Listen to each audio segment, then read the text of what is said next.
Hello दोस्तों, आराध्यारस academy के YouTube channel में आप सभी का स्वागत है। दोस्तों, राजस्थान लोक सेवा आयोग द्वारा आयोजित फर्स्ट ग्रेड शिक्षक भर्ती परीक्षा 2024 के नवीनतम पाठ्यक्रम के अनुसार द्वितीय प्रश्न पत्र यानी कि सेकंड पेपर पॉलिटिकल साइंस का दोस्तों उसके लिए टेस्ट सीरीज शुरू की जा रही है। आज अपना पहला नंबर का मॉडल पेपर है। कुल 150 प्रश्न इसमें शामिल किए गए हैं। एक बार फिर से बता देता हूं, फर्स्ट ग्रेड का जो सेकंड पेपर है पॉलिटिकल साइंस का, उसके मॉडल पेपर की ये टेस्ट सीरीज शुरू की गई है।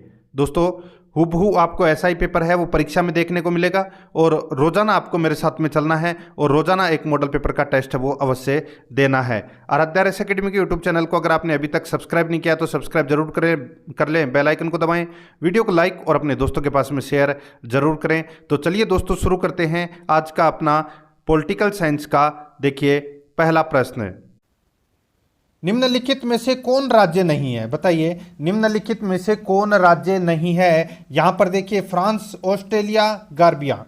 दोस्तों ये तीनों क्या है? ये तीनों राज्य हैं, लेकिन दोस्तों न्यूयॉर्क राज्य नहीं है। यहां पर न्यूयॉर्क दोस्तों आप सभी को पता है अमेरिका में आता है, और अमेरिका और भारत ये दोनों राज्य की संज्ञा देते हैं। तो यहां पर अपना इसमें डी नंबर का ऑप्शन बिल्कुल सही। आगे देखिए, यहां पर सेकेंड नंबर का प्रश्न है, जिस राजनीतिक दार्शनिक ने सर्वप्रथम राजनीति शास्त्र में आधुनिक राज्य की अवधारणा को प्रस्तुत किया वह था। जिस राजनीतिक दार्शनिक ने सर्वप्रथम राजनीति शास्त्र में आधुनिक राज्य की अवधारणा को प्रस्तुत किया वह कौन था? वो था दोस्तों अरस्तु। यहां पर बी नंबर का ऑप्शन राइट आंसर हो जाएगा, अरस्तु। आगे देखिए, 3 नंबर का प्रश्न है, राज्य के ऐतिहासिक विकास का कौन सा क्रम सही है? राज्य के ऐतिहासिक विकास का कौन सा क्रम सही है? दोस्तों वो क्रम है दोस्तों पूर्वी राज्य, रोमन साम्राज्य, सामंती साम्राज्य, राष्ट्र राज्य। तो यहां पर सी नंबर का जो ऑप्शन है वो इसका बिल्कुल सही उत्तर इसमें हो जाएगा। ठीक है, याद रखना। आगे देखिए, 4 नंबर का प्रश्न है, निम्नलिखित में से कौन सा कथन सही नहीं है? निम्नलिखित में से कौन सा कथन सही नहीं है वो अपने को यहां पर क्या करना है, बताना है। दोस्तों यहां पर देखिए, राज्य अपूर्त तथा सरकार मूर्त है, बिल्कुल सही है। ठीक है, और देखिए दोस्तों, इसमें समाज राज्य से व्यापक है, समाज राज्य से व्यापक है। ठीक है, और देखिए दोस्तों, इसमें राज्य अमूर्त तथा सरकार मूर्त है, समाज राज्य से व्यापक है, सरकार राज्य की अभिकर्ता है। ये दोस्तों ये तीनों कथन है, ये इसमें क्या है, बिल्कुल सही है। चौथा देखिए, इसमें राज्य की सदस्यता ऐच्छिक है, राज्य की सदस्यता ऐच्छिक है। ये दोस्तों इसमें गलत हो जाएगा। देखिए, राज्य की सदस्यता है वो अनिवार्य है, परंतु समाज की ऐच्छिक होती है। ठीक है, तो यहां पर अपना इसमें डी नंबर का ऑप्शन बिल्कुल सही उत्तर हो जाएगा। आगे देखिए, यहां पर 5 नंबर का प्रश्न है, निम्नलिखित में से किस भाषा में शब्द स्टेटस, जिससे शब्द स्टेट उत्पन्न हुआ है, प्रथमतः प्रयुक्त हुआ है? निम्नलिखित में से किस भाषा में शब्द स्टेटस, जिससे शब्द स्टेट उत्पन्न हुआ है, प्रथमतः प्रयुक्त हुआ है? दोस्तों ये प्रथमतः प्रयुक्त हुआ है, ये प्रयुक्त हुआ है दोस्तों ट्यूटोनिक। ठीक है, ट्यूटोनिक दोस्तों, ट्यूटोनिक है ये अंग्रेजी भाषा के शब्द स्टेट, जिसका पर्याय है दोस्तों ट्यूटन, यानी कि स्टेट्स शब्द से हुई है। ठीक है, तो यहां पर अपना इसमें राइट आंसर हो जाएगा सी नंबर का ऑप्शन बिल्कुल सही। ठीक है, आगे देखिए, यहाँ पे 6 नंबर का प्रश्न है, निम्न में से किसका विचार है कि संप्रभुता ईश्वरीय तथा प्राकृतिक कानूनों से सीमित है? निम्नलिखित में से किसका विचार है कि संप्रभुता ईश्वरीय तथा प्राकृतिक कानूनों से सीमित है? तो इसका राइट आंसर हो जाएगा, वो है दोस्तों बोधा। तो यहाँ पर ए नंबर का जो ऑप्शन है वो इसका बिल्कुल सही उत्तर हो जाएगा। इसमें ये बोधा का विचार है दोस्तों। आगे देखिए, 7 नंबर का प्रश्न है, राज्य उच्चतम नैतिकता का प्रतिनिधित्व करता है, यह किसका मत है? राज्य उच्चतम नैतिकता का प्रतिनिधित्व करता है, यह मत किसका है? तो दोस्तों ये मत है किसका? तो ये कांट का मत है दोस्तों। बी नंबर का ऑप्शन राइट आंसर, कांट का मत है ये। आगे देखिए, निम्नलिखित में से किस एक शब्द का प्रयोग होब्स द्वारा राज्य को इंगित करने के लिए किया गया है? निम्नलिखित में से किस एक शब्द का प्रयोग होब्स द्वारा राज्य को इंगित करने के लिए किया गया है? तो इसका राइट आंसर हो जाएगा वो है कॉमनवेल्थ। तो यहाँ पर अपना इसमें राइट आंसर हो जाएगा ए नंबर का ऑप्शन बिल्कुल सही। ठीक है, कॉमनवेल्थ समाज, राज्य तथा शासन का सामूहिक नाम है ये कॉमनवेल्थ। ठीक है, तो यहाँ पर अपना इसमें ए नंबर ऑप्शन बिल्कुल सही। आगे देखिए, अरस्तु के अनुसार सरकार का सर्वोत्तम प्रकार था। अरस्तु के अनुसार सरकार का सर्वोत्तम प्रकार था तो वो कौन सा था? वो था दोस्तों पॉलिटी। यहाँ पर बी नंबर का ऑप्शन बिल्कुल सही उत्तर हो जाएगा, पॉलिटी इसका राइट आंसर। 10 नंबर का प्रश्न है, सामाजिक संविदा सिद्धांत के अनुसार, सामाजिक संविदा सिद्धांत के अनुसार दोस्तों राज्य एक मानवकृत संस्था है। राज्य एक मानवकृत संस्था है, तो यहाँ पर बी नंबर का ऑप्शन है वो इसका राइट आंसर हो जाएगा। 11 नंबर का प्रश्न इसमें देखिए, निम्नांकित में से राज्य की उत्पत्ति के पितृसत्तात्मक सिद्धांत से संबंधित कौन है? निम्नांकित में से राज्य की उत्पत्ति के पितृसत्तात्मक सिद्धांत से संबंधित कौन है? तो वो है दोस्तों हेनरी मेन। हेनरी मेन, तो यहाँ पर इसका राइट आंसर हो जाएगा बी नंबर ऑप्शन बिल्कुल सही हो जाएगा इसमें। आगे देखिए 12 नंबर का प्रश्न है, राज्य की उत्पत्ति के सावयवी सिद्धांत से किसका नाम संबंध है? बताइए दोस्तों, राज्य की उत्पत्ति के सावयवी सिद्धांत से किसका नाम संबंध है? तो इसका राइट आंसर हो जाएगा वो है हर्बर्ट स्पेंसर का। तो यहाँ पर डी नंबर का जो ऑप्शन है वो इसका राइट आंसर हो जाएगा हर्बर्ट स्पेंसर का। 13 नंबर का प्रश्न है, नीचे लिखे गए चिंतकों में से किन लोगों ने राज्य को शक्ति के रूप में परिभाषित किया है? बताइए, नीचे लिखे गए चिंतकों में से किन लोगों ने राज्य को शक्ति के रूप में परिभाषित किया है? बताइए। तो दोस्तों देखिए, इसमें अपने को कूट भाषा में है वो क्या करना है, उत्तर देना है। तो यहाँ पर देखिए दोस्तों मैकियावेली, ठीक है, ग्रीन इसमें गलत है, नीत्शे और कैटलिन। ठीक है, तो यहाँ पर है मैकियावेली, नीत्शे और कैटलिन, ये इन्होंने दोस्तों परिभाषित किया है इन चिंतकों ने। तो यहाँ पर अपना इसमें राइट आंसर क्या हो जाएगा? 1, 3, 4। तो यहाँ पर इसका बिल्कुल सही उत्तर हो जाएगा दोस्तों, यहाँ पर 1, 3, 4 कर लेना, इसमें देखिए इसमें काट लेना 2। ठीक है, तो यहाँ पे 1, 3, 4 इसका क्या हो जाएगा दोस्तों? राइट आंसर इसमें हो जाएगा। ठीक है, आगे देखिए यहाँ पर 14 नंबर का प्रश्न है, सूची फर्स्ट को सूची सेकंड से क्या करना है? सुमेलित करना है। ठीक है, अपने को बताना है कि यह अवधारणा किसने दी है। देखिए, राज्य दमन का एक कृत्रिम चक्र है, राज्य दमन का एक कृत्रिम चक्र है। ये दोस्तों ये अवधारणा किसने दी है? ये दी है दोस्तों मार्क्स ने। ठीक है, याद रखना दोस्तों, राज्य दमन का एक कृत्रिम चक्र है, ये अवधारणा दोस्तों मार्क्स ने दी है। राज्य एक जीवधारी है, राज्य एक जीवधारी है, ये दी है दोस्तों हर्बर्ट स्पेंसर ने अवधारणा। और देखिए, राज्य पूर्ण नैतिक विकास की आवश्यक परिस्थितियों का सर्जन करता है, ये अवधारणा दोस्तों किसने दी है? तो ये टी.एच. ग्रीन ने दी है, टी.एच. ग्रीन ने। और दोस्तों राज्य एक आवश्यक बुराई है, ये अवधारणा दोस्तों दी है जे.एस. मिल ने। तो यहाँ पर इस प्रश्न का राइट आंसर क्या हो जाएगा? वो है दोस्तों इसमें 4, 1, 2, 3, 4, 1, 2, 3 इसका राइट आंसर कर लेना। यहाँ पे 4, 1, 2, 3 अपने को कूट भाषा में उत्तर देना था। ठीक है, तो यहाँ पे 4, 1, 2, 3 इसका बिल्कुल सही। आगे देखिए, राजाओं के देवी अधिकार का अग्रणी प्रवक्ता कौन है? तो दोस्तों बताइए कौन है? तो वो है जेम्स। कौन है दोस्तों बताइए? तो दोस्तों जेम्स प्रथम। तो यहाँ पर इसमें डी नंबर का ऑप्शन राइट आंसर हो जाएगा। आगे देखिए, निम्नलिखित में से कौन प्रत्ययवादी यानी कि आदर्शवादी विचारक नहीं है? बताइए, निम्नलिखित में से कौन प्रत्ययवादी यानी कि आदर्शवादी विचारक नहीं है? तो इस प्रश्न का राइट आंसर हो जाएगा वो है दोस्तों इसमें देखिए कांट है, बेथम है, बेडले है, लेकिन हिगेल नहीं है। तो यहाँ पर बी नंबर का ऑप्शन राइट आंसर हो जाएगा इसमें। ठीक है, याद रखना। तो दोस्तों यहाँ पे इसका राइट आंसर क्या हो जाएगा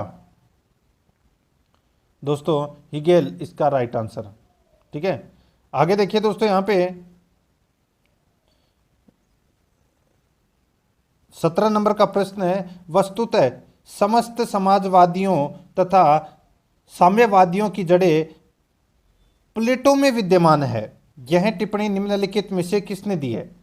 वस्तुतः समस्त समाजवादियों तथा साम्यवादियों की जड़ें प्लेटो में विद्यमान है। यह टिप्पणी निम्नलिखित में से किसने दी है? तो दोस्तों ये दी है किसने? तो ये दी है सीसी मैक्सी ने। तो यहाँ पर इसका राइट आंसर हो जाएगा ए नंबर का ऑप्शन बिल्कुल सही।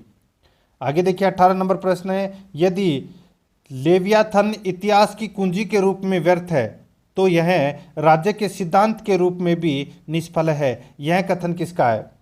दोस्तों ये कथन है, ये किसका है? इसका राइट आंसर हो जाएगा वो है ये सीई वाहन का कथन है। दोस्तों यहाँ पर बी नंबर ऑप्शन बिल्कुल सही। 19 नंबर प्रश्न है, निम्नलिखित में से कौन निरंकुश राजतंत्र का समर्थन करता है? निम्नलिखित में से कौन निरंकुश राजतंत्र का समर्थन करता है? इसका राइट आंसर हो जाएगा वो है होब्स। तो दोस्तों इसका राइट आंसर हो जाएगा ए नंबर ऑप्शन बिल्कुल सही। 20 नंबर प्रश्न है, लोक ने किस सिद्धांत का समर्थन किया? लोक ने किस सिद्धांत का समर्थन किया? तो दोस्तों इसका राइट आंसर हो जाएगा वो है दोस्तों इसमें सीमित संप्रभुता का समर्थन किया। यहाँ पर बी नंबर का जो ऑप्शन है वो इसका बिल्कुल सही उत्तर हो जाएगा। 21 नंबर प्रश्न इसमें देखिए, यह किसका मत था कि शासकों को संपत्ति का स्वामी नहीं होना चाहिए? यह किसका मत था कि शासकों को संपत्ति का स्वामी नहीं होना चाहिए? तो इसका राइट आंसर हो जाएगा वो है दोस्तों प्लेटो का। यहाँ पर बी नंबर का जो ऑप्शन है वो इसका बिल्कुल सही उत्तर हो जाएगा प्लेटो का। आगे देखिए, संविदावादियों में कौन राज्य को प्राकृतिक अधिकारों से सीमित मानता है? संविदावादियों में कौन राज्य को प्राकृतिक अधिकारों से सीमित मानता है? तो इसका राइट आंसर हो जाएगा वो है दोस्तों लॉक। ठीक है, तो यहाँ पर इसका राइट आंसर हो जाएगा लॉक। आगे देखिए, नव प्रत्ययवाद का प्रतिपादक कौन नहीं है? नव प्रत्ययवाद का प्रतिपादक कौन नहीं है? तो इसका राइट आंसर हो जाएगा वो है दोस्तों कांट। यहाँ पर सी नंबर का जो ऑप्शन है वो इसका बिल्कुल सही उत्तर हो जाएगा कांट। बाकी देखिए टी.एच. ग्रीन और बोसांके और ब्रेडले ये तीनों दोस्तों नव प्रत्ययवादी विचारक हैं। तो यहाँ पर इसमें सी नंबर ऑप्शन बिल्कुल सही। आगे देखिए, राज्य पृथ्वी पर ईश्वर का अवतरण है, यह कथन है। राज्य पृथ्वी पर ईश्वर का अवतरण है, यह कथन है दोस्तों, यह कथन है हिगेल का कथन है दोस्तों। राइट आंसर हो जाएगा यहाँ पर बी नंबर का ऑप्शन बिल्कुल सही। देखिए सुमेलित करना है, एक तरफ प्रवक्ता है और सूची सेकंड में दोस्तों अधिकारों के सिद्धांत हैं। ठीक है, सॉरी इसमें देखिए इसमें सिद्धांत है वो इस तरफ कर लेना इनको। ठीक है, सिद्धांत को आपको इस तरफ करना है। ठीक है, अब यहाँ पर देखिए दोस्तों अपने को सुमेलित करना है। देखिए अधिकारों का आदर्शवादी सिद्धांत है, अधिकारों का आदर्शवादी सिद्धांत, मैं यहाँ पे सी लिख देता हूँ। ठीक है, सभी के आगे ये सभी के आगे सिद्धांत लगा हुआ है। ठीक है, अधिकारों का आदर्शवादी सिद्धांत के दोस्तों प्रवक्ता है वो कौन थे? तो दोस्तों वो थे टी.एच. ग्रीन। कौन थे? टी.एच. ग्रीन। ठीक है, और अधिकारों का नरसंगिक सिद्धांत है, इसके प्रवक्ता थे दोस्तों जॉन लॉक। कौन थे? जॉन लॉक थे। और अधिकारों का ऐतिहासिक सिद्धांत के प्रवक्ता थे वो थे दोस्तों एडमंड बर्क। ठीक है, और अधिकारों का वैधानिक सिद्धांत के प्रवक्ता थे दोस्तों वो है जेरेमी बेंथम। तो इस प्रश्न का राइट आंसर क्या हो जाएगा? 4 3 1 2 इसका बिल्कुल सही, 4 3 1 2। तो यहाँ पर डी नंबर का ऑप्शन बिल्कुल सही। 26 नंबर प्रश्न है, निम्नलिखित में से कौन एक एकीकृत सत्ता की आवश्यकता का बचाव नहीं करता है? निम्नलिखित में से कौन एक एकीकृत सत्ता की आवश्यकता का बचाव नहीं करता है? तो इसका राइट आंसर हो जाएगा वो है दोस्तों क्रेब। यहाँ पर सी नंबर का ऑप्शन राइट आंसर हो जाएगा। क्रेब एक बहुलवादी विचारक है, इसलिए वह एकीकृत सत्ता की आवश्यकता का बचाव नहीं करता। सी नंबर ऑप्शन बिल्कुल सही। आगे देखिए, राजनीति शास्त्र के समूह सिद्धांत के प्रतिपादक कौन थे? दोस्तों कौन थे? राइट आंसर हो जाएगा ऑर्थर बेंटले। तो यहाँ पर इसका right answer B number option हो जाएगा। आगे देखिए, ऑस्टिन ने संप्रभुता के सिद्धांत का प्रतिपादन किया अपनी पुस्तक कौन सी? तो दोस्तों अपनी पुस्तक विधि शास्त्र पर व्याख्यान में। तो यहाँ पर बी नंबर का ऑप्शन राइट आंसर हो जाएगा। आगे देखिए 29 नंबर का प्रश्न है, संप्रभुता के विभाजन के पक्षधर हैं। संप्रभुता के विभाजन के पक्षधर हैं तो दोस्तों कौन है? इसका राइट आंसर हो जाएगा वो है दोस्तों इसमें बहुलवादी। तो यहाँ पर इसका right answer B number option हो जाएगा। आगे देखिए, बहुलवादी चिंतक सामान्यतः राज्य को भिन्न एक रूप में व्यक्त करते हैं। बहुलवादी चिंतक है सामान्यतः राज्य को भिन्न एक रूप में व्यक्त करते हैं। तो इसका राइट आंसर हो जाएगा वो है समुदायों का समुदाय, समुदायों का समुदाय। तो यहाँ पर इसमें राइट आंसर हो जाएगा ए नंबर का जो ऑप्शन है वो इसका बिल्कुल सही उत्तर हो जाएगा इसमें। आगे देखिए दोस्तों, यहाँ पर 31 नंबर का प्रश्न है, निम्नलिखित में से कौन एक सही है? कौन एक इसमें सही है वो अपने को यहाँ पर बताना है। देखिए सिर्फ एक ही सही है, वो मैं आपको बता रहा हूँ। वैधानिक संप्रभु राजनीतिक संप्रभु की इच्छा के विरुद्ध कार्य नहीं कर सकता। वैधानिक संप्रभु राजनीतिक संप्रभु की इच्छा के विरुद्ध कार्य नहीं कर सकता, ये कथन है दोस्तों, ये इसमें क्या है, बिल्कुल सही है। तो इसका राइट आंसर हो जाएगा यहाँ पर डी नंबर का जो ऑप्शन है वो इसका बिल्कुल सही उत्तर इसमें हो जाएगा। आगे देखिए, यहाँ पर 32 नंबर का प्रश्न है, संप्रभुता के सिद्धांत को विकसित करने वाला प्रथम विचारक कौन था? प्रथम विचारक था दोस्तों ऑस्टिन। तो यहाँ पर इसका राइट आंसर हो जाएगा डी नंबर ऑप्शन बिल्कुल सही। आगे देखिए 33 नंबर प्रश्न है, किसने संप्रभुता को राज्य की सर्वोच्च इच्छा के रूप में परिभाषित किया है? किसने संप्रभुता को राज्य की सर्वोच्च इच्छा के रूप में परिभाषित किया है? तो इसका राइट आंसर हो जाएगा वो है दोस्तों बिलोबी ने। तो यहाँ पर इस प्रश्न का right answer A number option सही उत्तर हो जाएगा बिलोबी। आगे देखिए, उदारवाद का मौलिक बुनियादी सिद्धांत है। उदारवाद का मौलिक बुनियादी सिद्धांत है तो वो कौन सा है? इसका राइट आंसर हो जाएगा वो है व्यक्तिक स्वतंत्रता। यहाँ पर ए नंबर का ऑप्शन बिल्कुल सही उत्तर हो जाएगा व्यक्तिक स्वतंत्रता। 35 नंबर प्रश्न है, जॉन लॉक को ब्रिटिश क्रांति का सिद्धांतवादी माना जाता है तथा उसका राजनीतिक दर्शन आधारशिला रखता है। जॉन लॉक को ब्रिटिश क्रांति का सिद्धांतवादी माना जाता है तथा उसका राजनीतिक दर्शन आधारशिला रखता है। तो इसका राइट आंसर हो जाएगा वो है दोस्तों इसमें उदारवादी राज्य के सिद्धांत की। तो यहाँ पर सी नंबर का ऑप्शन राइट आंसर हो जाएगा इसमें। 36 नंबर प्रश्न इसमें देखिए, उदारवाद का आर्थिक औचित्य किसके द्वारा प्रस्तुत किया गया है? उदारवाद का आर्थिक औचित्य किसके द्वारा प्रस्तुत किया गया है? तो इसका राइट आंसर हो जाएगा ये दोस्तों एडम स्मिथ के द्वारा प्रस्तुत किया गया है। ठीक है, तो यहाँ पर डी नंबर का ऑप्शन बिल्कुल सही। 37 नंबर का प्रश्न है, निम्नलिखित में से कौन शास्त्रीय व्यक्तिवाद का प्रतिनिधि नहीं है? निम्नलिखित में से कौन शास्त्रीय व्यक्तिवाद का प्रतिनिधि नहीं है? तो वो है दोस्तों देखिए John Stuart Mill, Adam Smith, Herbert Spencer, ये तीनों हैं, लेकिन नॉर्मन एंजेल ये नहीं है। तो यहाँ पर अपना इसमें डी नंबर का ऑप्शन बिल्कुल सही उत्तर हो जाएगा। 38 नंबर प्रश्न इसमें देखिए, वितरणात्मक न्याय का अग्रणी प्रतिपादक था। वितरणात्मक न्याय का अग्रणी प्रतिपादक था तो यहाँ पर इसका राइट आंसर हो जाएगा वो है अरस्तु। यहाँ पर बी नंबर का जो ऑप्शन है वो इसका बिल्कुल सही उत्तर हो जाएगा अरस्तु। आगे देखिए 39 नंबर का प्रश्न है, यहाँ पर देखिए न्याय का आधुनिक दृष्टिकोण है। न्याय का आधुनिक दृष्टिकोण है तो वो है दोस्तों विधि पालन, स्वतंत्रता एवं समानता के प्रति आदर भाव, शोषण का न होना। तो ये सभी क्या है, ये न्याय का आधुनिक दृष्टिकोण है। इसका राइट आंसर हो जाएगा उपरोक्त सभी। यहाँ पर डी नंबर का ऑप्शन बिल्कुल सही। 40 नंबर प्रश्न इसमें देखिए, निम्नांकित में से किसने समानता के वैधानिक आयाम को व्याख्यायित करने के लिए वैधानिक व्यक्तित्व की समानता की अवधारणा का प्रयोग किया है? निम्नांकित में से किसने समानता के वैधानिक आयाम को व्याख्यायित करने के लिए वैधानिक व्यक्तित्व की समानता की अवधारणा का प्रयोग किया है? तो इसका राइट आंसर हो जाएगा वो है दोस्तों अर्नेस्ट बार्कर। तो यहाँ पर डी नंबर का ऑप्शन राइट आंसर हो जाएगा अर्नेस्ट बार्कर। 41 नंबर का प्रश्न इसमें देखिए, कौन इस विचार का अग्रणी है कि वितरणात्मक समानता को लोगों की सामर्थ्य समान करने से संबंधित होना चाहिए?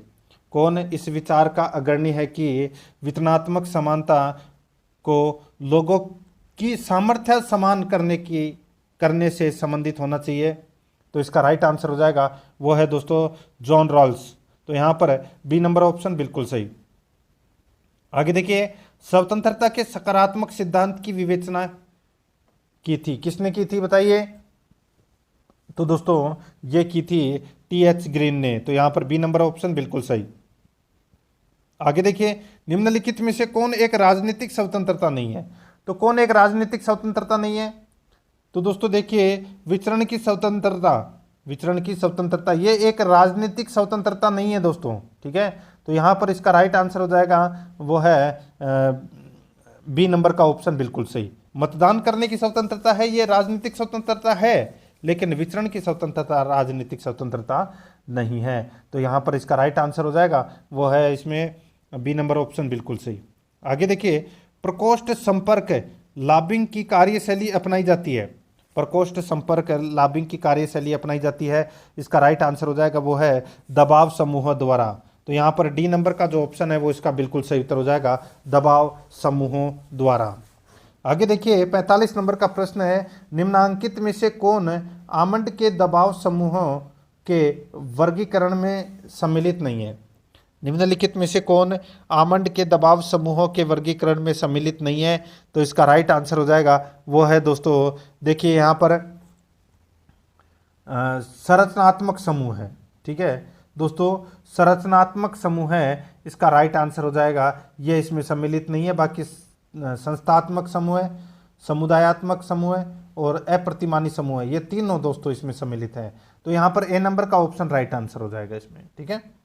आगे देखिए 46 नंबर का प्रश्न है, निम्नलिखित में से एक दबाव समूहों की तकनीक नहीं है।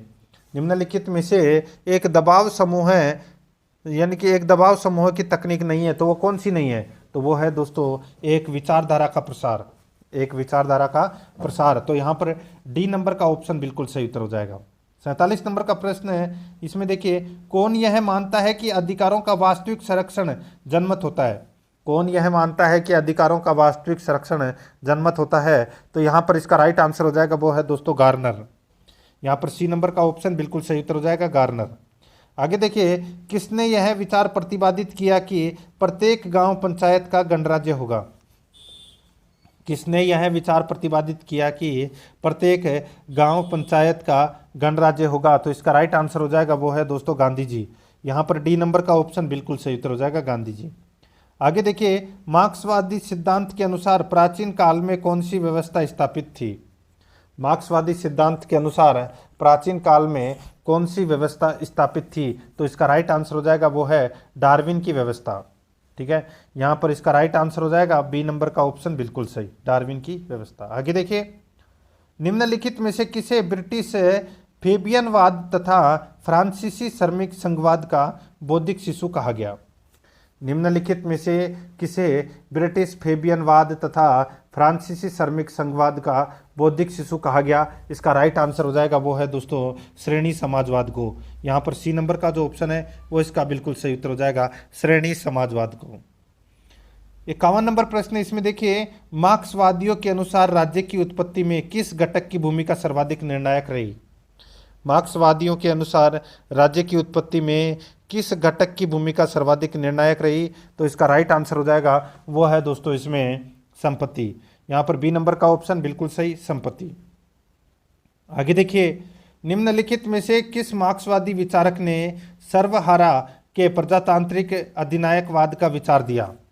निम्नलिखित में से किस मार्क्सवादी विचारक ने सर्वहारा प्रजातांत्रिक अधिनायकवाद का विचार दिया। इसका राइट आंसर हो जाएगा वो है दोस्तों लेनिन ने। यहाँ पर ए नंबर का ऑप्शन बिल्कुल सही उत्तर हो जाएगा, लेनिन ने। आगे देखिए 53 नंबर प्रश्न है, इनमें से कौन एक व्यक्तिवाद का समर्थक नहीं है। इनमें से कौन एक व्यक्तिवाद का समर्थक नहीं है। तो इसका राइट आंसर हो जाएगा वो है दोस्तों इसमें प्लेटो। यहाँ पर सी नंबर का ऑप्शन बिल्कुल सही उत्तर हो जाएगा, प्लेटो। 54 नंबर का प्रश्न, इसमें देखिए, उदारवादी सिद्धांत के अनुसार राज्य है। उदारवादी सिद्धांत के अनुसार राज्य है। तो इसका राइट आंसर हो जाएगा वो है किसी साध्य के लिए एक साधन है, किसी साध्य के लिए एक साधन है। तो यहाँ पर इसमें ए नंबर का जो ऑप्शन है वो इसका बिल्कुल सही उत्तर हो जाएगा। आगे देखिए 55 नंबर प्रश्न है, 1857 के पूर्व भारत में ब्रिटिश शासन को विध्वंसात्मक एवं पतनोन्मुखी किसने बताया है। तो दोस्तों बताइए किसने बताया है। ये बताया है दोस्तों कार्ल मार्क्स ने बताया है। सी नंबर का ऑप्शन राइट आंसर हो जाएगा, ठीक है। मार्क्स ने भविष्यवाणी की थी कि भारत में ब्रिटिश शासन स्वयं अपने विनाश का ही कारण बनेगा, ठीक है। तो यहाँ पर सी नंबर ऑप्शन बिल्कुल सही। आगे देखिए, किसे grand old man of India के रूप में जाना जाता है। राइट आंसर हो जाएगा वो है दादा भाई नौरोजी को। ए नंबर ऑप्शन बिल्कुल सही। निम्नलिखित में से कौन एक अध्यक्षात्मक प्रणाली की विशेषता नहीं है। तो कौन सी एक अध्यक्षात्मक प्रणाली की विशेषता नहीं है? तो दोस्तों इसमें देखिए आपको दिख रहा होगा, राष्ट्रपति का वास्तविक सत्ता, महाभियोग की प्रक्रिया, सामूहिक उत्तरदायित्व, ये गलत हो जाएगा दोस्तों इसमें। तो यहाँ पर सी नंबर का ऑप्शन राइट आंसर हो जाएगा। 58 नंबर प्रश्न इसमें देखिए, संघ की सफलता के लिए निम्नलिखित में से कौन सा आवश्यक है? संघ की सफलता के लिए निम्नलिखित में से कौन सा आवश्यक है? तो इसका राइट आंसर हो जाएगा वो है दोस्तों इसमें भौगोलिक संलग्नता, हितों की समानता, समुचित साधन, उपरोक्त सभी। इसका राइट आंसर हो जाएगा डी नंबर ऑप्शन। 59 नंबर प्रश्न है, कौन संविधान को शक्ति संबंधों की आत्मकथा मानता है? कौन संविधान को शक्ति संबंधों की आत्मकथा मानता है? इसका राइट आंसर हो जाएगा वो है हरमन फाइनर। हरमन फाइनर, यहाँ पर बी नंबर का जो ऑप्शन है वो इसका बिल्कुल सही उत्तर हो जाएगा इसमें। आगे देखिए 60 नंबर का प्रश्न है, कौन इस विचार का समर्थन करता है कि एक प्रजातांत्रिक व्यवस्था को अपने भीतर की विभिन्नता का प्रतिनिधि होना चाहिए? कौन इस विचार का समर्थन करता है कि एक प्रजातांत्रिक व्यवस्था को अपने भीतर की विभिन्नता का प्रतिनिधि होना चाहिए? तो इसका राइट आंसर हो जाएगा वो है मैकफरसन। तो यहाँ पर सी नंबर का ऑप्शन राइट आंसर हो जाएगा मैकफरसन। 61 नंबर का प्रश्न है, इसमें देखिए दोस्तों सुमेलित करना है, सूची फर्स्ट और सूची सेकंड यहाँ पर दे रखा है। ठीक है दोस्तों, इसमें देखिए अपने को बताना है कि कौन सा सिद्धांत है वो किसने दिया था। यहाँ पर देखिए प्रजातंत्र का शास्त्रीय सिद्धांत के प्रवक्ता है वो कौन थे दोस्तों? वो थे जॉन स्टुअर्ट मिल। ठीक है, कौन थे दोस्तों? John Stuart Mill. ठीक है, तो यहाँ पर देखिए इसमें थोड़ा सा जो टाइप है वो सही नहीं हुआ। ठीक है, तो यहाँ पर इसमें देखिए ये देखिए जॉन स्टुअर्ट मिल ये इधर आ गया। ठीक है, इसको प्रश्न को छोड़ दीजिए दोस्तों।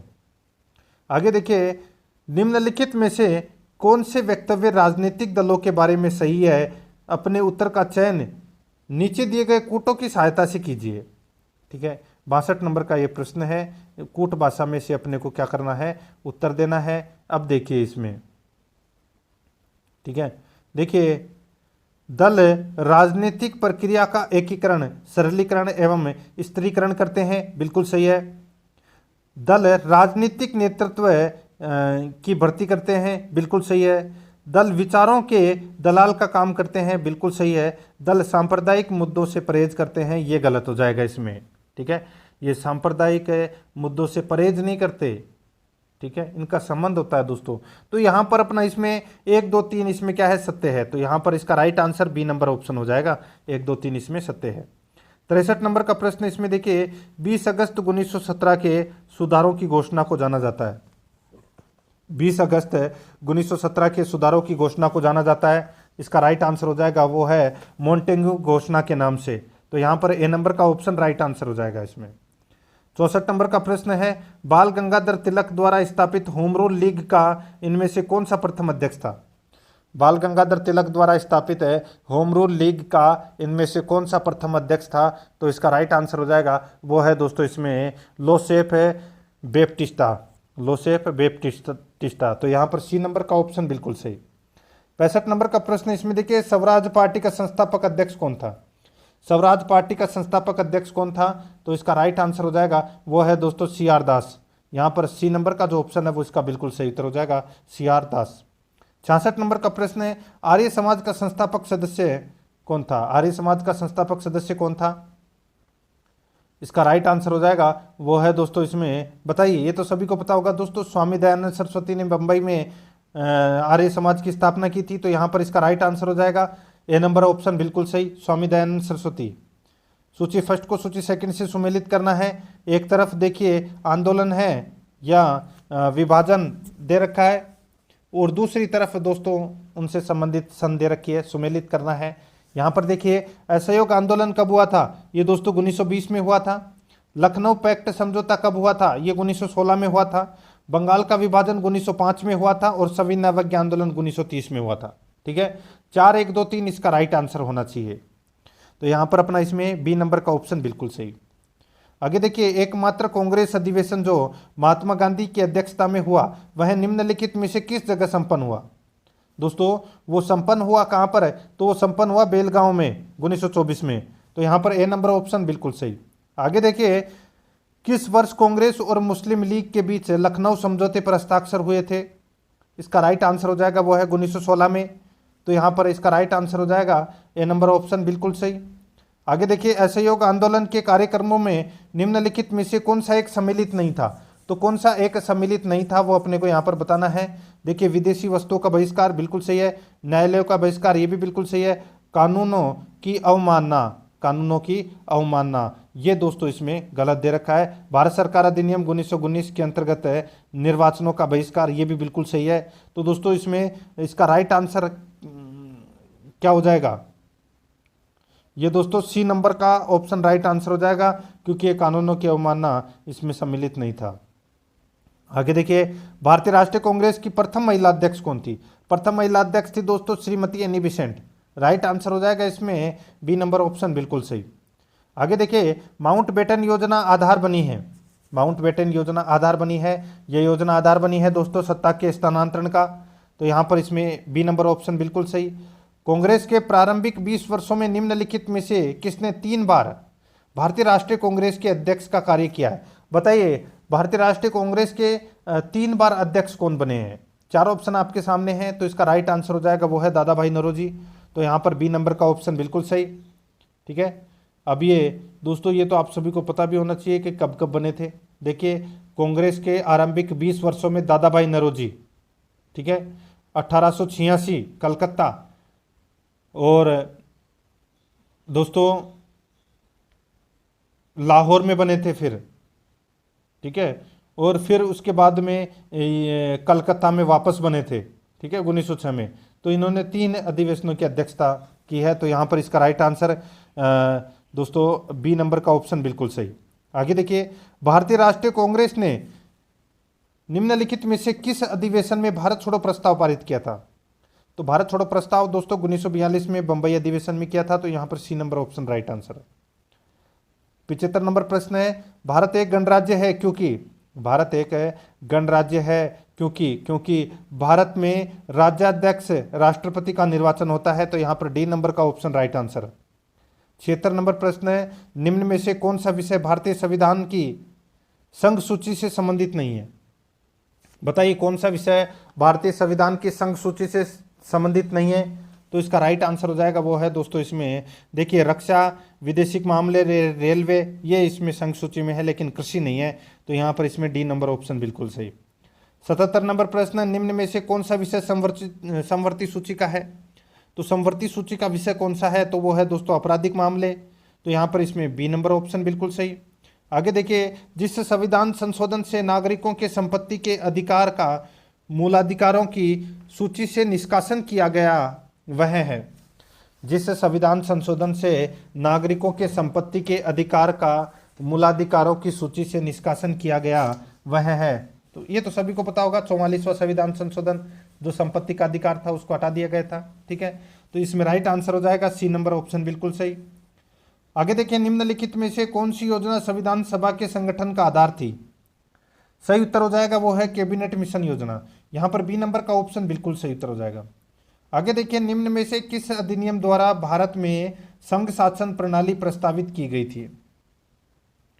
निम्न में से किस अधिनियम द्वारा भारत में संघ शासन प्रणाली प्रस्तावित की गई थी? तो इसका राइट आंसर हो जाएगा वो है दोस्तों इसमें भारत सरकार अधिनियम 1935। यहाँ पर बी नंबर का ऑप्शन बिल्कुल सही उत्तर हो जाएगा। आगे देखिए, निम्नलिखित अधिनियमों में से किसने भारत में पृथक सांप्रदायिक निर्वाचन का प्रावधान किया? निम्नलिखित अधिनियमों में से किसने भारत में पृथक सांप्रदायिक निर्वाचन का प्रावधान किया? तो इसका राइट आंसर हो जाएगा वो है दोस्तों भारतीय परिषद अधिनियम 1909। ठीक है, जिसको अपन पार्लियामेंटो सुधार अधिनियम भी बोलते हैं। तो यहाँ पर इसका right answer C number option बिल्कुल सही। आगे देखिए, किसने कांग्रेस को सूक्ष्म अल्पसंख्यक कहा था? किसने कहा था? ये कहा था दोस्तों लॉर्ड डफरिन ने। यहाँ पर बी नंबर ऑप्शन बिल्कुल सही। आगे देखिए, निम्नलिखित में से कौन सा भारत में राष्ट्रवाद के उदय में एक कारक नहीं रहा है? निम्नलिखित में से कौन सा भारत में राष्ट्रवाद के उदय में एक कारक नहीं रहा है? तो इसका राइट आंसर हो जाएगा वो है दोस्तों इसमें मुस्लिम संप्रदायवाद। तो यहाँ पर इसका राइट आंसर डी है वो इसका बिल्कुल सही। आगे देखिए, निम्नलिखित युग्मों में से कौन सुमेलित नहीं है? बताइए कौन सा इसमें सुमेलित नहीं है, वो अपने को यहाँ पर बताना है। देखिए, असेंबली बम मुकदमा 1929 में हुआ था, बिल्कुल सही है। काकरी मुकदमा 1925 में, कानपुर षड्यंत्र 1929 में, मेरठ षड्यंत्र ये 1926 दे रखा है, यहाँ पे 1929 आएगा। ठीक है, यहाँ पर डी नंबर का ऑप्शन इसका राइट आंसर हो जाएगा। आगे देखिए, महात्मा गांधी ने वल्लभ भाई पटेल को सरदार की उपाधि उनकी बड़ी संगठन क्षमता के कारण किस आंदोलन में दी थी? महात्मा गांधी ने वल्लभ भाई पटेल को सरदार की उपाधि उनकी बड़ी संगठन क्षमता के कारण किस आंदोलन में दी थी? तो इसका राइट आंसर हो जाएगा, वो है दोस्तों इसमें बारदोली सत्याग्रह में। तो यहाँ पर बी नंबर का ऑप्शन बिल्कुल सही उत्तर हो जाएगा। आगे देखिए, निम्नलिखित में से कौन सा एक प्रावधान भारतीय संविधान के अंतर्गत संसद के सदस्यों के विशेषाधिकारों तथा उन्मुक्तियों को निर्धारित करता है? निम्नलिखित में से कौन सा एक प्रावधान भारतीय संविधान के अंतर्गत संसद के सदस्यों के विशेषाधिकारों तथा उन्मुक्तियों को निर्धारित करता है? तो इसका राइट आंसर हो जाएगा, वो है दोस्तों अनुच्छेद 105। यहाँ पर बी नंबर का ऑप्शन बिल्कुल सही उत्तर हो जाएगा, अनुच्छेद 105। आगे देखिए, उत्तर प्रदेश की विधान परिषद में राज्यपाल द्वारा कितने सदस्यों को मनोनीत किया जाता है? सही उत्तर हो जाएगा दोस्तों, वो है 1/6 सदस्यों को मनोनीत किया जाता है। तो राइट आंसर इसमें डी नंबर ऑप्शन हो जाएगा। निम्नांकित में से कौन राज्यसभा का सदस्य होते हुए भी लोकसभा की कार्यवाही में यानी कि कार्यवाही सभा में भाग ले सकता है? बताइए, ये तो सभी को पता होना चाहिए दोस्तों। कौन राज्यसभा का सदस्य होते हुए भी लोकसभा की कार्यवाही में भाग ले सकता है? कौन ले सकता है दोस्तों? मंत्री जो राज्यसभा का सदस्य हो वो भाग ले सकता है। यहाँ पर C number option right answer. आगे देखिए, निम्नांकित में से किस राज्य की व्यवस्थापिका में द्वितीय सदन नहीं है? निम्नांकित में से किस राज्य की व्यवस्थापिका में द्वितीय सदन नहीं है? तो इसका राइट आंसर हो जाएगा, वो है तमिलनाडु। तो यहाँ पर इसका right answer A number option सही उत्तर हो जाएगा। तमिलनाडु में द्वितीय सदन नहीं है। ठीक है, उत्तर प्रदेश, कर्नाटक और बिहार तीनों में है। आगे देखिए, विधानसभा के सदस्यों की निहरताओं से संबंधित प्रश्नों पर अंतिम विनिश्चय किसके द्वारा लिया जाता है? तो अंतिम निर्णय किसके द्वारा लिया जाता है? ये लिया जाता है दोस्तों राज्यपाल द्वारा। तो यहाँ पर अपना इसमें बी नंबर का ऑप्शन राइट आंसर हो जाएगा। ठीक है, आगे देखिए, यहाँ पर भारतीय संविधान के अनुच्छेद 16 के किस खंड के अंतर्गत पिछड़े वर्गों के लिए आरक्षण का प्रावधान किया गया है? बताइए, बहुत ही अच्छा प्रश्न है। भारतीय संविधान के अनुच्छेद 16 के किस खंड के अंतर्गत पिछड़े वर्गों के लिए आरक्षण का प्रावधान किया गया है?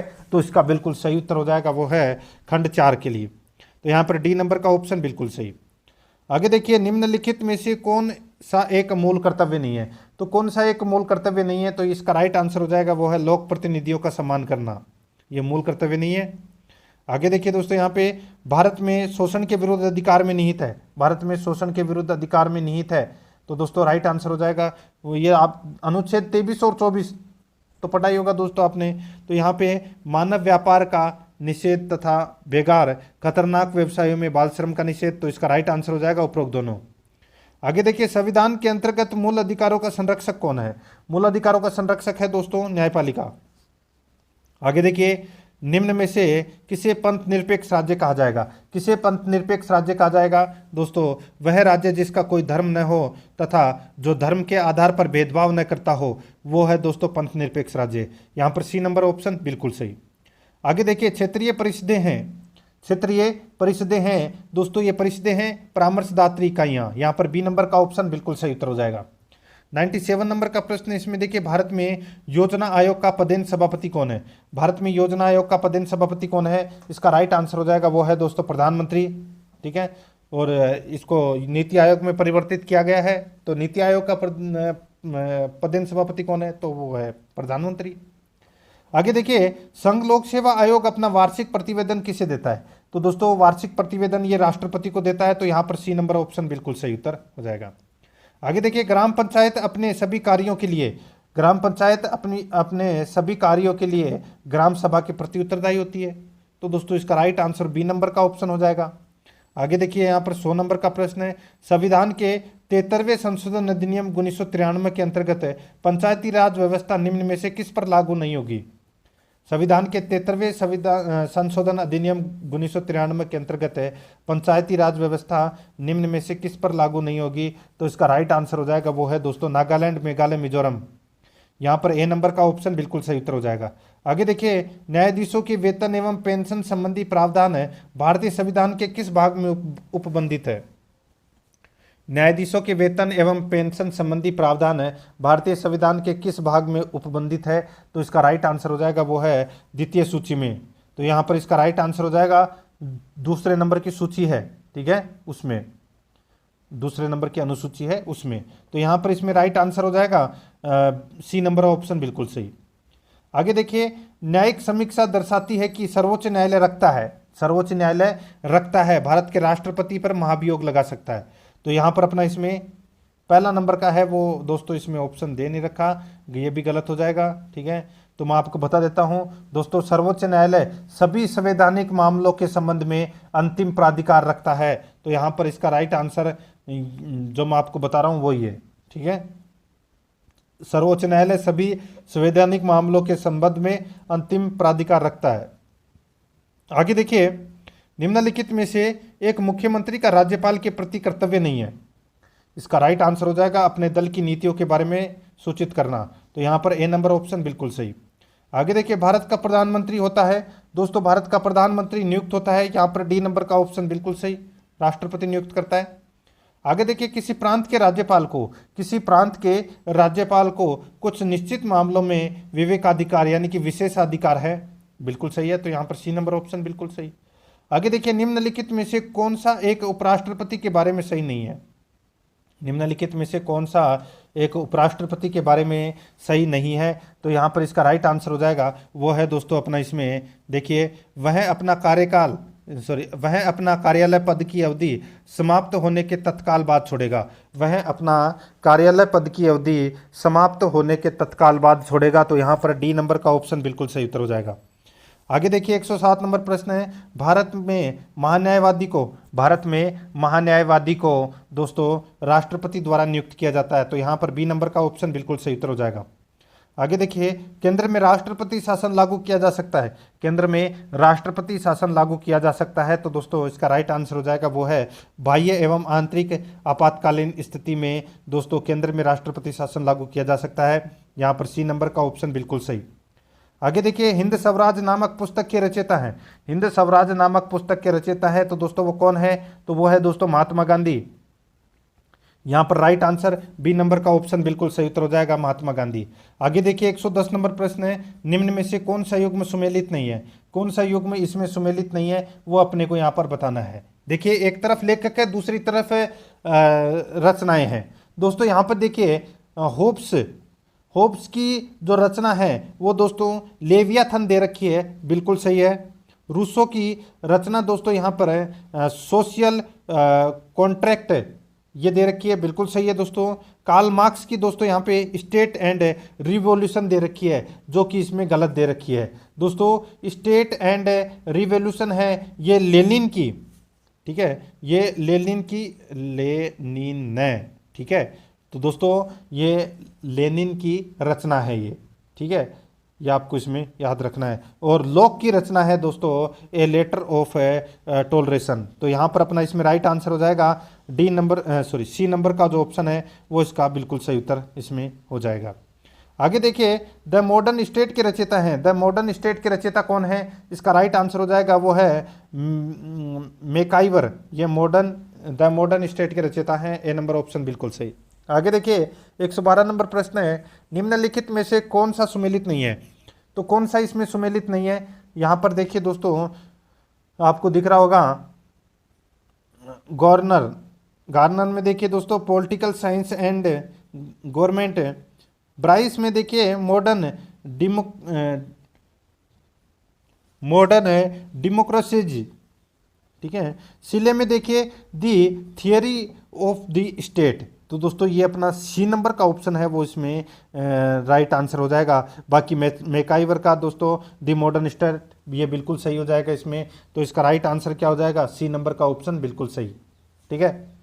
आगे देखिए दोस्तों, यहाँ पे बिहाइंड वी वेलफेयर स्टेट के लेखक कौन है? दोस्तों इस पुस्तक के लेखक हैं वो है दोस्तों गुन्नार मिडल। तो यहाँ पर इसका right answer C number option हो जाएगा। 114 नंबर का प्रश्न इसमें देखिए, कौन पावर एलिट नामक ग्रंथ के लेखक हैं? तो इसका राइट आंसर हो जाएगा वो है C right mills, D number option बिल्कुल सही। सूची फर्स्ट को सूची सेकंड से सुमेलित करना है। एक तरफ लेखक है, दूसरी तरफ पुस्तक है। देखिए डॉक्टर राजेंद्र प्रसाद की पुस्तक का नाम क्या है? तो दोस्तों वो है ant the fit of Mahatma Gandhi. Ant the fit of Mahatma Gandhi, ये है दोस्तों इनकी पुस्तक का नाम, ठीक है। और महात्मा गांधी की पुस्तक का नाम यंग इंडिया है, ठीक है। और मौलाना अबुल कलाम आज़ाद की पुस्तक का नाम है वो है दोस्तों इंडिया विंस फ्रीडम। और सुभाष चंद्र बोस की है दोस्तों द इंडियन स्ट्रगल। तो यहाँ पर अपना इसमें राइट आंसर क्या हो जाएगा? 2 1 4 3। तो यानी कि अपना इसमें बी नंबर का ऑप्शन बिल्कुल सही उत्तर हो जाएगा। आगे देखिए, भारतीय तथा अमेरिकी संघीय व्यवस्था में एक प्रमुख भेद है कि, यानी कि एक प्रमुख अंतर है कि, वो अंतर क्या है? वो अंतर है दोस्तों इसमें देखिए, राज्यों और संघ के अधिकार क्षेत्र स्पष्ट रूप से निर्धारित है, लिखित संविधान है, ठीक है, नागरिकों के मूल अधिकार दिए गए हैं। दोस्तों जो एक अंतर है वो है अमेरिकी सीनेट में राज्यों को समान प्रतिनिधित्व प्राप्त है, जबकि भारत की राज्यसभा को यह प्राप्त नहीं है। तो यहाँ पर डी नंबर का जो ऑप्शन है वो इसका राइट आंसर हो जाएगा, ये एक अंतर है। आगे देखिए, एक संघीय प्रणाली में केंद्र सरकार को प्रदत्त शक्तियों की गणना संविधान करता है, तथापि कुछ निहित शक्तियां भी होती है। निहित शक्तियों का सिद्धांत किसके द्वारा प्रतिपादित किया गया था? तो किसके द्वारा प्रतिपादित किया गया था? तो वो दोस्तों अमेरिका सर्वोच्च न्यायालय द्वारा प्रतिपादित किया गया था। बी नंबर ऑप्शन बिल्कुल सही। आगे देखिए, वांचू रिपोर्ट के आधार पर प्रथमतः भाषा के भाषीय राज्य गठित किया गया था। वांचू रिपोर्ट के आधार पर प्रथमतः भाषा के भाषीय राज्य गठित किया गया था। इसका राइट आंसर हो जाएगा वो है दोस्तों आंध्र प्रदेश 1953। यहाँ पर ए नंबर ऑप्शन बिल्कुल सही। आगे देखिए, वर्ष 2003 में गोरखाओं को पिछड़े वर्ग का स्तर किस प्रदेश में प्रदान किया गया है? वर्ष 2003 में गोरखाओं को पिछड़े वर्ग का स्तर किस प्रदेश में प्रदान किया गया है? इसका राइट आंसर हो जाएगा वो है दोस्तों उत्तरांचल में। यहाँ पर डी नंबर का ऑप्शन बिल्कुल सही। आगे देखिए, भारत सरकार के लिए हिंदी भाषा का विकास है। भारत सरकार के लिए हिंदी भाषा का विकास है दोस्तों एक संवैधानिक प्रतिबद्धता। तो यहाँ पर C number option right answer हो जाएगा। आगे देखिए, उत्तर बाल्यावस्था में बालक भौतिक वस्तुओं के किस आवश्यक तत्व में परिवर्तन समझने लगते हैं? उत्तर बाल्यावस्था में बालक भौतिक वस्तुओं के किस आवश्यक तत्व में परिवर्तन समझने लगते हैं? तो इसका राइट आंसर हो जाएगा वो है दोस्तों द्रव्यमान, संख्या और क्षेत्रज्ञ में। डी नंबर ऑप्शन बिल्कुल सही। आगे देखिए, विकास का अर्थ है दोस्तों, विकास का अर्थ क्या है? विकास का अर्थ है अभिप्रेरणा एवं अनुभव के फलस्वरूप होने वाले परिवर्तनों की उत्तरोत्तर श्रृंखला। यहाँ पर सी नंबर का ऑप्शन राइट आंसर। देखिए, शिक्षा मनोविज्ञान से संबंधित प्रश्न पूछे जाएंगे, ठीक है, 30। आगे देखिए, यहाँ पे 123 नंबर प्रश्न है। इसमें देखिए, यानी कि साइकोलॉजी, ठीक है, साइकोलॉजी से संबंधित 30 प्रश्न पूछे जाएंगे। देखिए यहाँ पे निम्न में से कौन सी पूर्व बाल्यावस्था की विशेषता नहीं है? तो कौन सी पूर्व बाल्यावस्था की विशेषता नहीं है? दल समूह में रहने की अवस्था, अनुकरण करने की अवस्था, प्रश्न करने की अवस्था, ये तीनों दोस्तों पूर्व बाल्यावस्था की विशेषता है, लेकिन खेलने की अवस्था नहीं है। तो यहाँ पर डी नंबर ऑप्शन बिल्कुल सही। आगे देखिए, खिलौनों की आयु कहा जाता है, बताइए खिलौनों की आयु कहा जाता है? तो दोस्तों ये पूर्व बाल्यावस्था को कहा जाता है। यहाँ पर ए नंबर ऑप्शन बिल्कुल सही। आगे देखिए, उपलब्धि अभिप्रेरक के संबंध में निम्न में से कौन सा कथन सही है? तो कौन सा कथन इसमें सही है वो अपने को यहाँ पर क्या करना है, बताना है। डायरेक्ट बता रहा हूँ, देखिए दोस्तों यहाँ पे आप वीडियो स्टॉप करके और ये सारे के सारे आप तीनों कथन पढ़ लीजिए, ठीक है। मैं आपको डायरेक्ट उत्तर बता रहा हूँ, उपरोक्त सभी इसका राइट आंसर होगा, ठीक है, डी नंबर ऑप्शन बिल्कुल सही। आगे देखिए, विद्यार्थियों की अभिवृत्तियों में परिवर्तन के लिए निम्न में से किस विधि का प्रयोग अध्यापक को नहीं करना चाहिए? तो किस विधि का प्रयोग अध्यापक को नहीं करना चाहिए? तो वो है दबाव से किसी बात या विचार के लिए राजी करना। यहाँ पर ए नंबर ऑप्शन बिल्कुल सही। आगे देखिए, 5 वर्ष का राजू अपनी खिड़की के बाहर तूफान को देखता है, बिजली चमकती है और कड़कने की आवाज आती है। राजू शोर सुन कर उछलता है, बार बार घटना होती है, फिर कुछ देर शांति के पश्चात बिजली कड़कती है। राजू बिजली की गर्जना सुनकर उछलता है। राजू को उछलना सीखने के लिए किस सिद्धांत का उदाहरण है? दोस्तों नॉर्मल है, ये शास्त्रीय अनुबंधन का सिद्धांत का उदाहरण है। तो इसका राइट आंसर हो जाएगा ए नंबर ऑप्शन। आगे देखिए, किसी उद्दीपन के निरंतर दिए जाने से व्यवहार में होने वाले अस्थायी परिवर्तन कहलाता है। तो वो क्या कहलाता है? वो कहलाता है दोस्तों अभ्यसता। यहाँ पर ए नंबर ऑप्शन बिल्कुल सही। आगे देखिए, निम्न में से कौन सा कथन अभिप्रेरणा एक प्रक्रिया के संदर्भ में उपयुक्त नहीं है? निम्न में से कौन सा कथन है अभिप्रेरणा एक प्रक्रिया के संदर्भ में उपयुक्त नहीं है? तो इसका राइट आंसर क्या हो जाएगा बताइए? तो दोस्तों इसका सही उत्तर हो जाएगा वो है, यह व्यक्ति को अप्रिय स्थिति से दूर रखना। यहाँ पर डी नंबर का जो ऑप्शन है वो इसका बिल्कुल सही उत्तर हो जाएगा। आगे देखिए, सकारात्मक दंड का निम्न में से कौन सा उदाहरण है? सकारात्मक दंड का निम्न में से कौन सा उदाहरण है? तो वो है दोस्तों मित्रों के द्वारा उपहास। यहाँ पर ए नंबर का जो ऑप्शन है वो इसका बिल्कुल सही उत्तर हो जाएगा, मित्रों के द्वारा उपहास। आगे देखिए, सामान्य परिपक्वन से पहले प्रशिक्षित करना प्राय है। सामान्य परिपक्वन से पहले प्रशिक्षित करना प्राय है, इसका राइट आंसर हो जाएगा वो है दोस्तों इसमें देखिए, लाभकारी है या हानिकारक, यह इस पर निर्भर करता है कि प्रशिक्षण में किस प्रकार की विधि का प्रयोग किया जाता है। तो यहाँ पर डी नंबर का ऑप्शन बिल्कुल सही। आगे देखिए, निम्न में से कौन सा विकासात्मक कार्य उत्तर बाल्यावस्था के उपयुक्त नहीं है?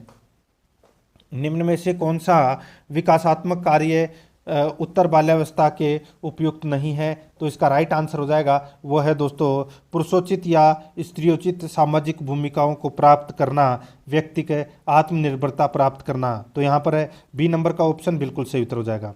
आगे देखिए, विकास के संदर्भ में निम्न में से कौन सा कथन सत्य नहीं है? तो कौन सा कथन इसमें सत्य नहीं है? यहाँ पर देखिए, विकास उकसाने या बढ़ावा देने से नहीं होता है। तो यहाँ पर इसमें बी नंबर ऑप्शन बिल्कुल सही। आगे देखिए, कमजोर वर्ग के बालक से तात्पर्य है। कमजोर वर्ग के बालक से तात्पर्य है, तो क्या तात्पर्य है दोस्तों? इससे तात्पर्य ऐसे अभिभावक के बालक से जो सरकार द्वारा निर्धारित न्यूनतम सीमा की वार्षिक आय की सीमा से नीचे के वर्ग में आते हैं, वो कमज़ोर वर्ग के बालक की श्रेणी के अंतर्गत आते हैं। तो यहाँ पर डी नंबर ऑप्शन बिल्कुल सही। ठीक है, आगे देखिए, यहाँ पर 135 नंबर का प्रश्न है, विद्यार्थियों के अच्छे मानसिक स्वास्थ्य को बनाए रखने के लिए निम्न में से कौन सा तरीका अधिक महत्वपूर्ण है? कौन सा तरीका अधिक महत्वपूर्ण है? तो दोस्तों अध्यापक की भूमिका एवं विद्यालय वातावरण। तो यहाँ पर डी नंबर ऑप्शन बिल्कुल सही। आगे देखिए, निम्न में से कौन सी मानसिक मंदता की विशेषता नहीं है? तो कौन सी मानसिक मंदता की विशेषता नहीं है? इसका राइट आंसर हो जाएगा वो है दोस्तों इसमें अंतर्व्यक्तिक संबंधों का कमजोर होना। ये नहीं है, बाकी तीनों है, आप वीडियो स्टॉप करके पढ़ लीजिए तीनों को। डी नंबर ऑप्शन बिल्कुल सही। आगे देखिए, निःशक्त बालकों की शिक्षा के लिए प्रावधान किया जा सकता है। राइट आंसर हो जाएगा समावेशी शिक्षा द्वारा, ए नंबर ऑप्शन बिल्कुल सही। आगे देखिए, निम्न में से कौन सा व्यवहार भावनात्मक बाधा को प्रदर्शित नहीं करता? तो दोस्तों इसका राइट आंसर हो जाएगा वो है इसमें दोस्तों स्वालीनता। तो यहाँ पर अपना डी नंबर ऑप्शन बिल्कुल सही। आगे देखिए, समायोजन से तात्पर्य स्वयं का विभिन्न परिस्थितियों में अनुकूलन करना है ताकि संतुष्ट किया जा सके आवश्यकताओं को। तो यहाँ पर D number option right answer हो जाएगा। आगे देखिए, कुछ लोगों का कहना है कि जब बालकों को गुस्सा आता है तो वो खेलने के लिए चले जाते हैं जब तक कि पहले से अच्छा महसूस नहीं करते। उनके व्यवहार में निम्न में से कौन सा प्रतिरक्षा तंत्र परिलक्षित होता है? तो दोस्तों वो होता है कौन सा? तो वो होता है दोस्तों विस्थापना। तो यहाँ पर अपना इसमें राइट आंसर हो जाएगा बी नंबर ऑप्शन बिल्कुल सही।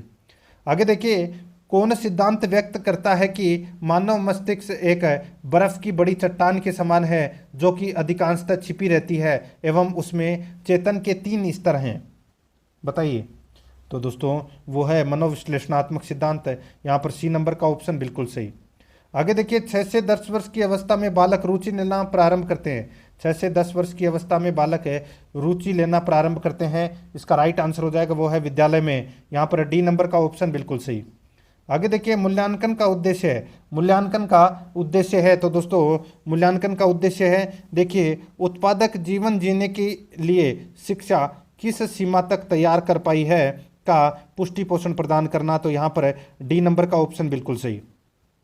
आगे देखिए, प्राथमिक विद्यालयों के बालकों के लिए निम्न में से किसे बेहतर मानते हैं? तो किसे बेहतर मानते हैं? इसका राइट आंसर हो जाएगा वो है स्वयं के द्वारा किया गया अनुभव। तो यहाँ पर सी नंबर ऑप्शन बिल्कुल सही। आगे देखिए, दबाव को कम करने एवं परीक्षाओं में सफलता के लिए आवश्यक है। दबाव को कम करने एवं परीक्षाओं में सफलता के लिए आवश्यक है, इसका राइट आंसर हो जाएगा वो है दोस्तों कम अवधि की परीक्षाओं में अंतरण। तो यहाँ पर अपना इसमें ए नंबर का ऑप्शन बिल्कुल सही। आगे देखिए, व्याख्यान विधि का दोष है। व्याख्यान विधि का दोष है वो क्या है दोस्तों? वो है यह शिष्य को हिस्सा लेने के लिए अवसर देता है। तो यहाँ पर अपना इसमें डी नंबर ऑप्शन बिल्कुल सही। आगे देखिए, उच्च लक्ष्य प्राप्ति में मनोयांत्रिक कार्य क्षेत्र हैं। उच्च लक्ष्य प्राप्ति में मनोयांत्रिक कार्य क्षेत्र हैं, इसका राइट आंसर हो जाएगा वो है दोस्तों नागरिकीकरण। यहाँ पर ए नंबर का ऑप्शन बिल्कुल सही। आगे देखिए, रेडियो, कार्टून, नाटक योजना सहायक उपकरण नहीं है। दिए गए सहायक सामग्री के लिए शिक्षण शास्त्र की दृष्टि से उपयुक्त क्रम को पहचानिए। तो दोस्तों वो है श्रव्य सामग्री, आरेख सामग्री, क्रियाशील सामग्री। यहाँ पर बी नंबर का ऑप्शन बिल्कुल सही। आगे देखिए, एक विद्यार्थी पिछले 3 दिनों की रिपोर्ट के आधार पर आगामी दिनों की भविष्यवाणी करता है। ध्येय यानी कि लक्ष्य की सिद्धि सक्षमता पर आधारित है, इसका राइट आंसर हो जाएगा वो है दोस्तों इसमें प्रयोग। तो यहाँ पर इसका राइट आंसर हो जाएगा डी नंबर ऑप्शन बिल्कुल सही। आगे देखिए, निम्नलिखित में से कौन सा पाठ भूगोल शिक्षण में प्रत्यक्ष अवलोकन विधि की बेहतर संभावनाएं रखता है? तो इसका राइट आंसर हो जाएगा वो है मलेशिया की रबड़ की खेती। तो यहाँ पर अपना इसमें ए नंबर का जो ऑप्शन है वो इसका बिल्कुल सही उत्तर इसमें हो जाएगा। तो दोस्तों इसी के साथ मैंने आपको ये पहला नंबर का जो मॉडल पेपर है वो पॉलिटिकल साइंस का करवा दिया है फर्स्ट ग्रेड के लिए। दोस्तों रोजाना मेरे साथ में चलते जाइए और आराध्या रस अकेडमी के यूट्यूब चैनल को सब्सक्राइब जरूर करें, बेल आइकन को दबाएं, वीडियो को लाइक और अपने दोस्तों के पास में शेयर जरूर करें। मिलते हैं दोस्तों नेक्स्ट वीडियो में। जय हिंद, जय भारत।